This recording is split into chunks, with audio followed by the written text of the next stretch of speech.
वीरता में वीर रस होता है, लेकिन वीरता में ऐसी कला दिखेगी, वो उम्मीद कम थी। अब सवाल जवाब हम कोशिश करेंगे कि माही ज़्यादा से ज़्यादा जवाब दे सके। पत्रकारों के सवालों का जवाब देना उन्हें पसंद नहीं है, इसलिए आप ही सवाल पूछिए। जय श्रीमान, मैं हवलदार निर्मल सिंह। मेरा सवाल इस प्रकार है श्रीमान कि जब से टीम ज्वाइन किए हैं, अब कप्तानी संभाले हैं, टीम नंबर 1 पे जा रही है, इसका क्या राज है श्रीमान? देखिए, ऐसा कोई हमारे पास रेसिपी तो होता नहीं है कि इतना नमक, इतना गरम मसाला डाला तो ये खाना इतना स्वादिष्ट हो जाएगा। तो जो हमारी टीम के प्लेयर्स हैं उन्होंने बहुत अच्छा किया है। सबने कंसिस्टेंटली परफॉर्म किया है और प्रैक्टिस में बहुत मेहनत किया है। जहाँ जहाँ उनका वीकनेस था उन एरियाज़ में उन्होंने इम्प्रूव किया है। ऐसा नहीं कि सिर्फ हमने अच्छा ही किया हो। एक समय था 1 साल 1.5 साल पहले जब हमने बहुत अच्छा नहीं किया था, तो उस समय हमने ये रियलाइज़ किया कि बाकी जो टीमें होती हैं वो भी अपने देश को रिप्रेजेंट कर रही होती हैं, वो भी चाहती हैं वो अच्छा करे। तो ऐसा सिचुएशन आएगा जब हम अच्छा नहीं करेंगे। बट एक जो कैरेक्टर की बात होती है वो तब सामने आती है जब आप थोड़े ख़राब सिचुएशन में या टफ़ सिचुएशन से गुज़र रहे हो। उसके बाद आप किस तरीके से सामने आते हैं और किस तरीके से आप वापस अच्छा परफॉर्म करते हैं, उससे एक टीम का रियल कैरेक्टर पता चलता है।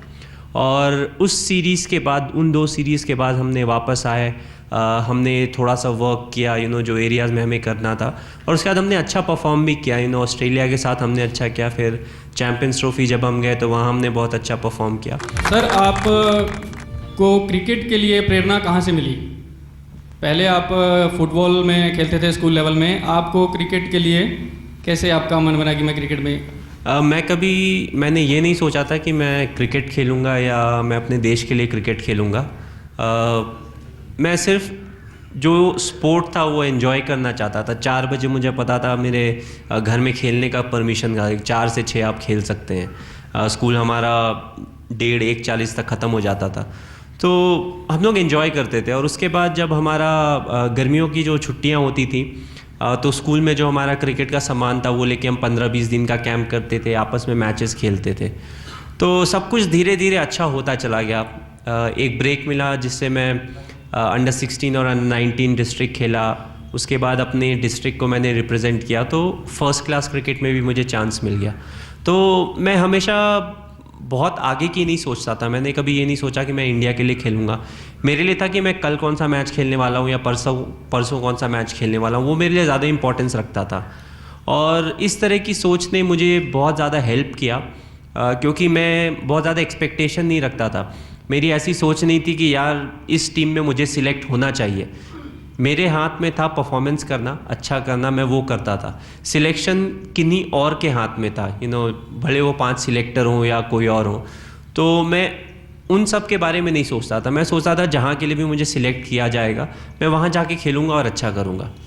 और फिर एक बार जब आप इंडिया रिप्रेजेंट कर रहे होते हैं तो आई थिंक मोटिवेशन की कमी नहीं होती है। कि बहुत कम लोग होते हैं जो अपने देश को रिप्रेजेंट कर रहे होते हैं, चाहे वो किसी भी प्रकार का स्पोर्ट हो, किसी भी प्रकार का प्लेटफॉर्म हो। तो दैट इटसेल्फ हमें इतना मोटिवेट करता है कि हम जब इंडिया के बाहर जाते हैं तो हम कोशिश करते हैं कि हम अच्छा परफॉर्म करें, but at the same time हम प्रोसेस पे ज़्यादा रियलाइज़ करते हैं कि क्या क्या चीज़ें हैं जिसके कारण हम यहाँ पे सक्सेसफुल हो सकते हैं।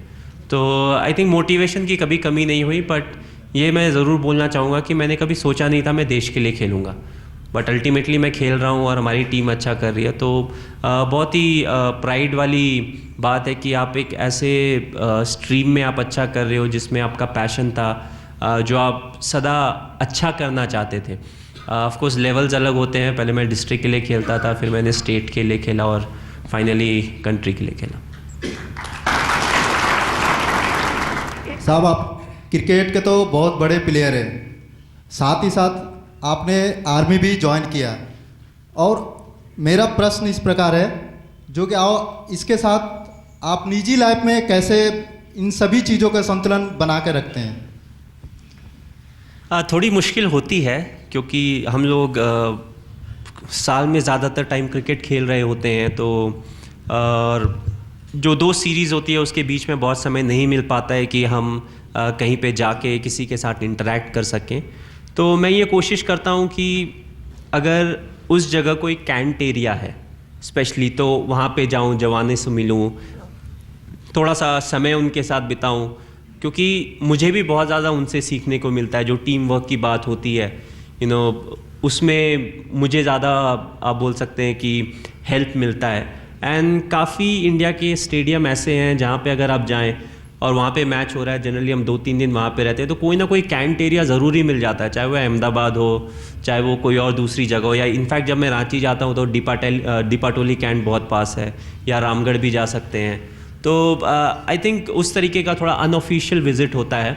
और ऑफ कोर्स जब थोड़ा लंबा ब्रेक मिलता है, 1 या 1.5 महीने का ब्रेक मिलता है, तो we try to do something, हम अप्रूवल के लिए भेजते हैं। ऑफ कोर्स आर्मी में सब चीज़ आसानी से नहीं होती है, अप्रूवल लेना पड़ता है, सब कुछ प्रोसीडियर से चलता है। तो आई थिंक अगर सब चीज़ें सही लाइन पे अगर चलती है तो फिर हम ज़्यादा टाइम बिता सकते हैं। बट ऐसा नहीं है कि जब हम क्रिकेट खेल रहे हो और टाइम की थोड़ी कमी हो तो हाँ, हम लोगों से जाके नहीं मिलते हैं या जवानों से जाके नहीं मिलते हैं। आप लोगों को कैसा लगता है कि माही आपका हिस्सा है?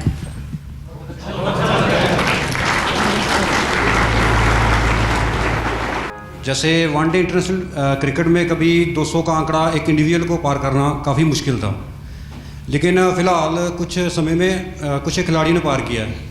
तो आप एक अच्छे बल्लेबाज हैं, तो हमारा ये है कि आपका इसके बारे में कोई प्लान है या? ऐसा प्लान तो है, बट मैं जनरली ये प्लान्स होते हुए ही बनाता हूँ, बिकॉज मुझे पता है कि मैं जिस नंबर पे अभी बैटिंग करता हूँ उस नंबर पे अगर टीम ने अच्छा किया और मैंने भी अच्छा किया सेम दिन, तो मैं 40, 45 या 50 रन से ज़्यादा नहीं बनाऊंगा, क्योंकि ऊपर के बैट्समैन भी रन बनाएंगे तब मेरा चांस आएगा। और अगर मैं ये सोचता हूँ कि मैं आज 100 बनाऊँ तो फिर 100% है कि टीम का 20 या 25 रन पे 5 विकेट गिरना चाहिए, तभी मेरे 100 रन बनेंगे, जो कि मैं कभी नहीं चाहता हूँ। तो हम लोग आगे के लिए सोच रहे हैं, फ्यूचर के लिए सोच रहे हैं। 2015 में जो हमारा नेक्स्ट वर्ल्ड कप है उसके लिए हम टीम बना रहे हैं। हम चाहते हैं कि जो हमारे यंग नए प्लेयर्स हैं उनको जितने ज़्यादा मैचेस मिल सकें, जितनी ज़्यादा उनकी ट्रेनिंग हो सके, एग्जैक्ट सिचुएशन में जैसा वो फेस करेंगे एक मैच में, उतना हमारे लिए अच्छा है। ऐसा नहीं है कि वर्ल्ड कप में जाएं उस समय हमारे ऊपर प्रेशर आ गया और जो एक्सपीरियंस बैट्समैन है वो अगर आउट हो गए, तो हमें उस समय ये नहीं सोचना चाहिए कि यार 1 साल पहले से हमें ऑल दीज यंगस्टर्स जो हैं इनको चांस देना चाहिए था तो आज हमारे लिए अच्छा होता। तो ये सोच हम नहीं लाना चाहते हैं। We want to be very prepared. हम पूरी तरीके से जितना हो सके उतनी यहाँ प्रैक्टिस और मैचेस सब इंडिविजुअल्स को देना चाहते हैं, ताकि जब एक वर्ल्ड कप प्रेशर सिचुएशन में उनके ऊपर प्रेशर आए तो वो अच्छे से रिएक्ट करें और इंडिया को मैच जिताएं। सर, जो हमारे पैरा बेसिक ट्रेनिंग होते हैं, सो आप हमारे साथ कब करना चाहेंगे? नहीं, जैसा कि मैंने बोला आर्मी में सब कुछ एक प्रोसीडियर से होता है। तो सबसे बड़ी प्रॉब्लम है जो पैरा जंप्स के लिए एक साथ जो डेट्स चाहिए, आपके लिए वो शायद 10 दिन होगा, बट मेरे लिए वो 25 दिन है, क्योंकि हर चीज़ 4 बार होगी। उसके बाद मुझे फाइनल अप्रूवल मिलेगा। बट डेफिनेटली मैं चाहता हूँ कि मैं ये प्रॉपर ट्रेनिंग करूँ, और ये है कि मुझे एडवांस में टाइम देना पड़ेगा, अभी से बताना पड़ता है, जो कि थोड़ा मुश्किल होता है कि एक साथ 25 दिन मेरे पास कब है, क्योंकि मुझे क्रिकेट भी खेलना होता है। तो अगर अभी नहीं हुआ, जब तक मैं क्रिकेट खेलता हूँ, तब फिर जैसे ही मैं क्रिकेट छोड़ूंगा उसके बाद मैं कंप्लीट करूँगा। बट 100% है कि मैं ये ट्रेनिंग ज़रूर करना चाहूँगा, बिकॉज बीइंग अ पैराट्रूपर, अगर आप पैरा जंप्स नहीं करते हैं तो you are not really a paratrooper.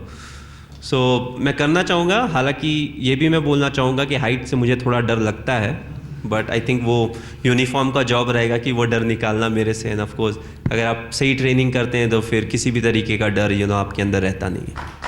Fan jump तो आज कर लिया मैंने। बहुत चीज़ों के ब्रांड एम्बेसडर के तौर पर आप एसोसिएट होते हैं दोनों, लेकिन जब आप देश के युवाओं को देखते हैं तो आर्मी की तरफ वो आए, क्रिकेट की तरफ वो आना चाहते हैं आपको देखकर, लेकिन जब आप ये वर्दी पहनते हैं तो आपका दिल उनसे क्या कहता है? वेल एज आई सेड, मैंने बोला मैं चाहता था कि मैं आर्मी में जाऊं, बट अगर आप रियलिस्टिकली आज के कल्चर में देखें तो काफ़ी दूसरे प्रोफेशन हैं जो इंडिया में अवेलेबल हैं। काफ़ी लोग हैं जो दूसरे प्रोफेशन को ऑप्ट करते हैं compare to going into the army, but at the same time ऐसे लोग भी हैं who want to come to the army. So बहुत ही हाईली मोटिवेटेड इंडिविजुअल्स आपको यहाँ पे बैठे हुए मिलेंगे। आई वॉज फॉर्चुनेट कि मैं एक बार OTA गया था, officers training academy in Chennai, and it was nice to see जो यंगस्टर्स थे वो जिस तरीके से वहाँ पे आए थे, and the way they wanted to join the army, जिस तरीके से वो कंट्रीब्यूट करना चाहते थे। तो आई थिंक काफ़ी एक टफ रेजीम है बीइंग एन आर्मी जवान और an officer. It's a very tough regime. ना सिर्फ इनको, आई थिंक हमें we need to thank their families, they go through a lot, और काफ़ी टफ होता है उनके लिए भी, समय समय पे ट्रांसफ़र्स होते रहते हैं, छोटी चीज़ें बड़ी चीज़ें। और मैं वाकिफ़ हूँ because I belong to a place जहाँ से पास में ही we have 2 and 3 cantt area, so you know the real problems. और also I feel to end I would like to say something, whether I don't know whether I should say it on camera or not, but India में ऐसा culture आ गया कि हर कोई चाहता है भगत सिंह पैदा हो, but all of them want कि ये बाजू वाले के घर में पैदा हो, मेरे घर में पैदा ना हो। सो आई थिंक हमें चाहिए कि ये सोच को हम चेंज करें, and I feel that's why जो कि 2nd generation 3rd generation या 4th generation आर्मी में है, they have very high regard from my side, because it's a tough place to be in, but I think they're very motivated and they definitely want to do something, prove a point. That's why they're here. So hats off to all of them. हम सभी लोग से request है कि आप यहाँ पर आए, हमारे साथ डांस करें। अभी बताओ कौन सा गाना मतलब डांस करोगे? डांस से अच्छा मैं एक छोटा सा गाना गा दूँ? नहीं डांस और ठीक है, तो गाने के बाद डांस। नहीं, एक काम करता हूँ, मैं पहली बार आया हूँ तो इस बार डांस नहीं करूँगा, जब मैं दूसरी बार आऊँगा ना तब मैं डांस करूँगा। ठीक है, तो मैं गाना नहीं गाऊँगा, बेसिकली मैं गाना गुनगुना दूँगा। किशोर कुमार मेरे फेवरेट हैं, बट ये गाना मुकेश जी का है, और मैं पल दो पल का शायर हूँ, एंड बहुत रेलिवेंट भी है। अगर आप मेरे स्पोर्ट को देखें तो इसकी जो लाइनें इसमें बोला जाता है कि मैं पल दो पल का शायर हूँ, तो कल कोई और आएगा जो मेरे से अच्छा खेलेगा, कल काफ़ी दूसरे लोग आएंगे जो आपसे अच्छा देखेंगे, तो फ्यूचर में कोई याद करे या ना करे, डजेंट मैटर। तो मैं पल दो पल का शायर हूँ, पल दो पल मेरी कहानी है, पल दो पल मेरी हस्ती है, पल दो पल मेरी जवानी है, मैं पल दो पल का शायर हूँ।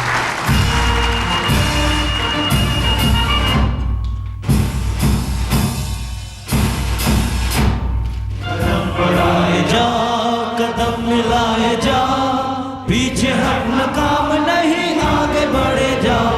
कदम बढ़ाए जा, कदम मिलाए जा, पीछे हटना काम नहीं, आगे बढ़े जा।